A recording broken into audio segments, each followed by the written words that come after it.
you have recently risen to the position of Georgia State Senate Minority Leader. Yes.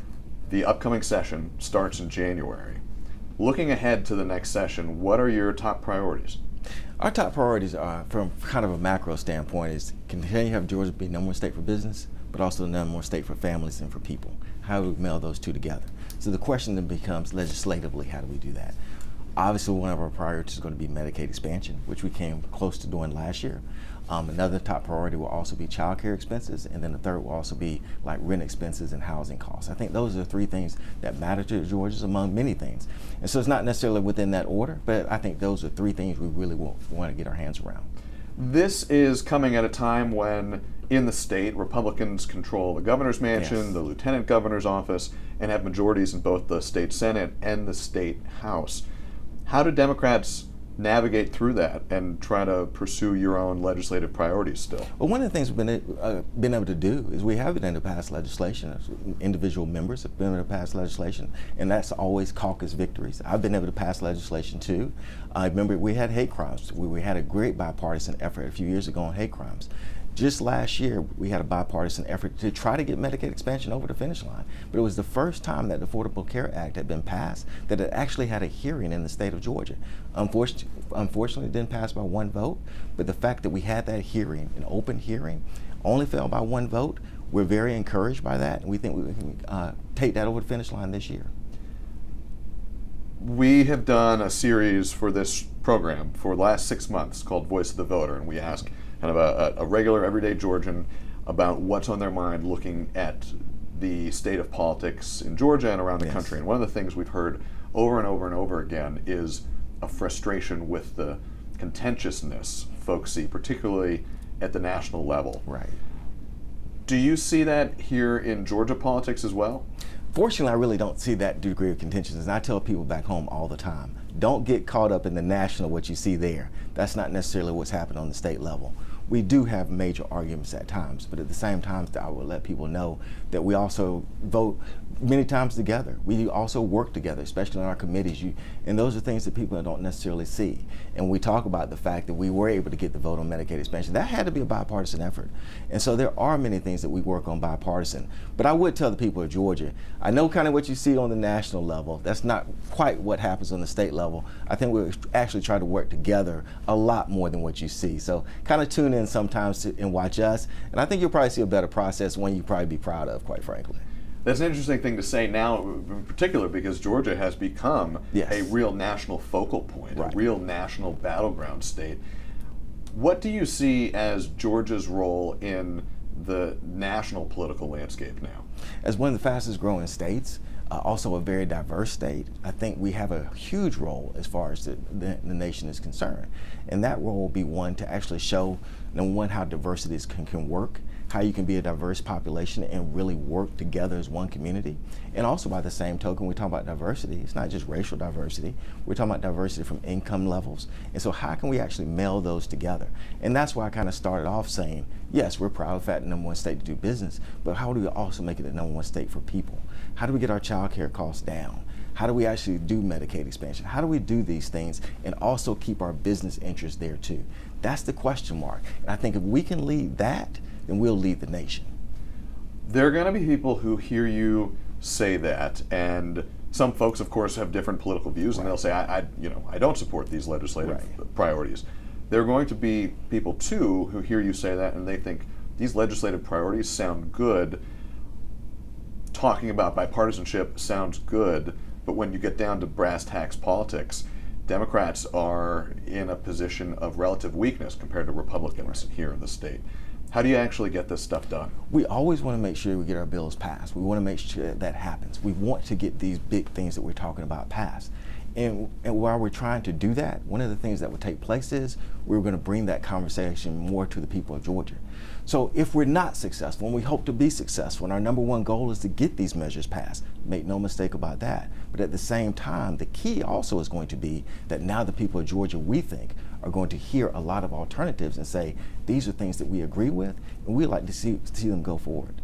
It sounds like you're talking about a sort of two-track strategy here, where there's the purely legislative inside the Capitol work, and then there's a messaging strategy that's trying to make more broad issues out of these things that you think are important to Georgia? Yeah, and they kind of go together, because as we're actually trying to do it from a legislative standpoint, the message will go out, and I think that's key. And especially in this day and age, there's too many platforms that we can use to get our message out, and I think that's going to be key. So as we're pushing legislatively, they actually are on the same track. People are going to see the alternatives we think that exist, that are good for the people of Georgia, and they'll say, you know what, those are the things we would like to have happen. Let me ask you about some of the tectonic plates that are shifting right now, both in Georgia and in the national landscape. Obviously, just a few weeks ago, Democrats lost the presidential election, and in pretty sweeping fashion. President-elect Donald Trump took all 7 of the battleground states this year, including here in Georgia, flipping it from the 2020 result when Joe Biden carried the state 4 years ago. Following Vice President Kamala Harris's loss in the general election, how do Democrats move forward? Democrats in Georgia, it's easy for us to move forward, because let's actually look at the numbers. As far as the state Senate is concerned, we stay where we are, still 23 members. As far as Vice President Harris is concerned, what a lot of people kind of forget, what we see is that she lost to all the swing states. We don't need to internalize that as Georgia Democrats. As far as our state is concerned, she lost by 115,000 votes. We still have 2 United States senators who are both Democrat. What that really tells us, and I tell people this all the time over the last week or so, if she would have only lost Georgia by 115,000 votes, if you understand that former Secretary Clinton lost Georgia by 211,000 votes, I believe Leader Abrams, her second run, I think was about 287,000 votes. So if you had had somebody that could only put a campaign together in 3 months, lose by 115,000 votes, everything pretty much on the state level stayed the same, and she would have won, we would have said, you know what, that shows Georgia's really a purple state. Because this is what happens. If you maybe got to make some tweaks in the campaign, but that's what it shows. But then because she was swept, let's don't internalize that and say now we have to change all of our messaging, or we have to change what we've been doing. No, what we've been doing is working, because the numbers show that. So what we have to do is make sure our message goes out clearer, not necessarily to make these wholesale changes that I see Democrats on the national level saying, oh, we need to make all of these particular changes. If she would have won, but only lost within 3 months in Georgia by 115,000 votes, we would say, you know what, it shows we're a purple state. I don't think that's changed at all. You sound like somebody who has been listening to a lot of national conversations about this, which I'm sure you have. If you'll permit me, I want to ask one follow-up, because there are those within your party, at the state level and particularly at the national level, who are taking a different approach and pretty loudly saying, this is a message sent by voters that tells us we need to change our priorities. It sounds like you have a different take on that. What I've been telling my colleagues is, what we've been telling the people of Georgia are always our priorities. We've always talked about Medicaid expansion. We've always talked about child care issues. We're not going to change that. We're going to continue to move forward on those particular issues. Now, if persons on the national level believe that they've lost track with the American people, that's not us. That's not how we've been operating. We've always talked about those quote-unquote kitchen table issues that everybody's talking about now. But the Georgia State Senate has always been talking about those issues. So we're going to continue to do that, and we're going to even push harder to make sure that message goes out there.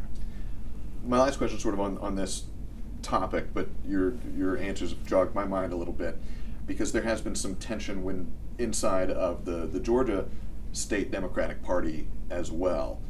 There have been calls for party chair Representative Nikema Williams to step down. There have been others who've said that they've really vocally voiced support for her. What do you think the path forward for the state party is? I think the DPG, if I'm not mistaken, is going to be meeting soon to kind of talk through that. One of the things about politics is hard, and it's also very passionate. And I think what you see is you see people who are very passionate about the positions that they want to take and the direction they want to see the state go. But I would defer to the DPG. I believe Chairman Williams, she's kind of put out some ideas of her own that she would like to see instituted. Let's see if they do that, and we'll continue to move forward. I can tell you this.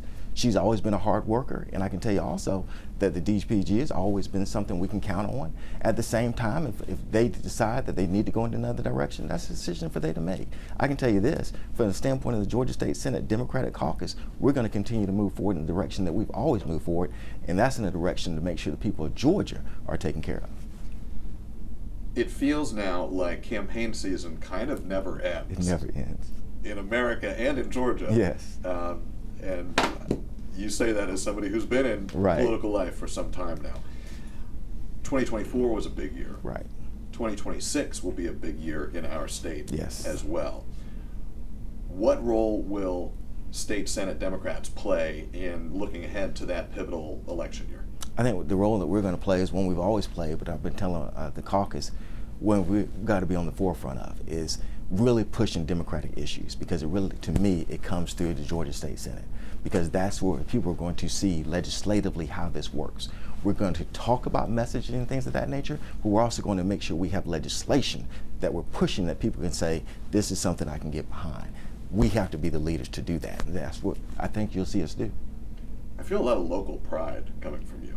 Yes. Like a real state politics, local politics is where the power and the importance is at. Is that a mischaracterization? 100%. Or am I hearing you right? No, you're hearing me completely correct. Whether it's local government and also state, I tell people all the time, I know you enjoy when I go to the neighborhood association meeting. I know you enjoy watching the national and all the different personalities, but all the real stuff that's taking place in this country is happening at the state and local level. And that's what I want to be a part of. And that's what this caucus is going to be a part of. And we're going to make sure that we move Georgia in a forward direction. Senator, I appreciate your time. Thank you. Thank you. Absolutely. Thank you.